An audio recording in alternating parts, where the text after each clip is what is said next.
For years, WWE sold us a story we all accepted as fact. Dean Ambrose was done. His era was over. The bridge had burned so completely that we could never imagine seeing the Shield standing together in that ring again. Every interview, every appearance outside WWE seemed to confirm it. He left for AEW, reinvented himself as Jon Moxley, and built a career that made us believe there was no way back. And yet, last night at Crown Jewel 2025, WWE shattered that belief. What we thought was finished, what we mourned as a beautiful memory, turned out to be a masterfully executed long con. The moment the Sierra Hotel India Echo Lima Delta theme hit in Riyadh, and Dean Ambrose, or Jon Moxley, whichever you prefer, stepped through that curtain wearing tactical gear, alongside Roman Reigns, the wrestling world didn't just explode, it imploded. Social media crashed, fans lost their minds. And WWE pulled off a return so monumental that it might go down as the greatest in modern wrestling history. But this wasn't just a nostalgic pop for the crowd. It was deliberate psychological warfare on the fan base. WWE made us wait. They let us believe it was impossible. They let us think the Shield as a trio was gone forever. And then, at the exact perfect moment, they reminded us why they are masters at creating unforgettable moments. Roman Reigns, cornered and overwhelmed. To truly appreciate the gravity of the Shield reunion, we need to go back to the chaos of Crown Jewel 2025. Roman Reigns stood in the center of the ring, battered and bloodied, facing what could only be described as an impossible situation. The bloodline had fractured. Solo Sikoa had risen as a dominant force with a new iteration of allies. Jacob Fatu was an unstoppable monster. Tamatanga and Tongawa added their brute strength. Even Zilla Fatu had joined the ranks. Roman was effectively outnumbered. 5-on-1 or 5-on-2 if you count the Yos desperately trying to help their cousin. Each strike Roman absorbed wasn't just punishment. It was a dismantling of his legacy. This wasn't the tribal chief at his peak, dominating the roster and controlling the narrative. This was Roman fighting for survival, fighting to reclaim his identity, fighting to protect the empire that had been slowly crumbling before our eyes. The beatdown was brutal. Roman's face was busted open. Jimmy Uso lay motionless outside the ring. Jey Uso had been thrown through a barricade. The new bloodline stood tall, and Solo Sikoa raised a chair for the final humiliating blow. The crowd was on the edge of their seats. This was it. Roman Reigns, the face of WWE, potentially humiliated in front of the world. The lights go out, silence before the storm, and then darkness. The lights went out. WWE fans have learned to anticipate surprises when the lights go dark, but this felt different. The silence was suffocating, almost palpable. After what felt like an eternity, a few haunting guitar riffs started to play.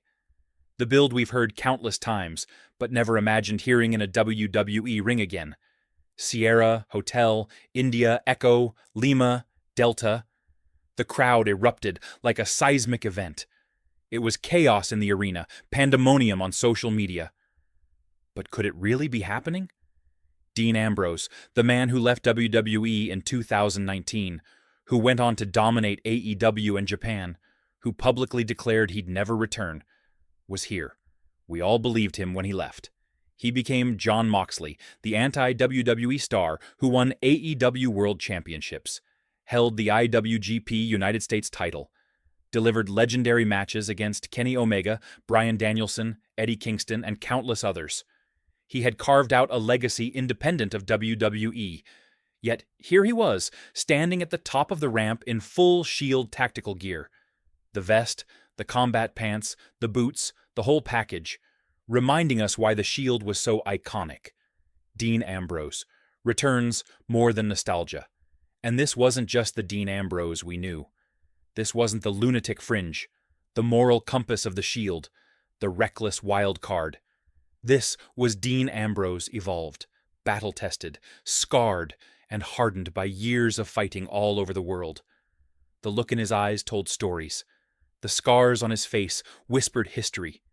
He had grown, evolved, and yet somehow he was back in his old home, standing shoulder to shoulder with his brother Roman Reigns, ready to pick up where they left off. Then, as if to complete the perfect moment, the arena saw the figure we've waited to see for years. Seth Rollins, the architect, the man who betrayed the Shield all those years ago. Charging down the ramp with that intensity we remembered, he completed the trio. Tactical gear, black vest, combat boots. The three men who changed WWE's landscape were finally together again. The pop from the crowd was indescribable. It was validation, not nostalgia. WWE had heard the fans, and more importantly, they delivered at the perfect time. Why this matters. Storytelling, redemption, and legacy. Dean Ambrose's return is significant on multiple levels. First, consider his departure from WWE in 2019. He left because the company was creatively stagnant for him. Storylines weren't clicking, and he was frustrated. He walked away with no negotiations, no extensions, just pure freedom. His move to AEW as Jon Moxley wasn't just a career shift. It was liberation. He became a global star, engaged in death matches, promos that felt raw and real, and established himself as a top-tier talent outside WWE. Everyone assumed he'd never return. The media wrote him off. Fans mourned his absence. And yet, WWE had been quietly working behind the scenes, negotiating for nearly a year. Triple H personally reached out, not Vince McMahon, and pitched a return that wasn't about being a mid-carder. It was about finishing the greatest faction story in WWE history. AEW fans, react. Betrayal or business. Naturally, AEW fans are furious. After all, Moxley became a symbol of independence, proof that you could leave WWE and succeed elsewhere. Some are calling him a sellout, others a traitor. But here's the thing. Jon Moxley doesn't owe AEW his career. He gave them 5 incredible years, established their credibility, delivered matches that defined a generation. If WWE offered a deal that was creatively fulfilling, financially insane, and long-term, can we really blame him? Roman Reigns' character.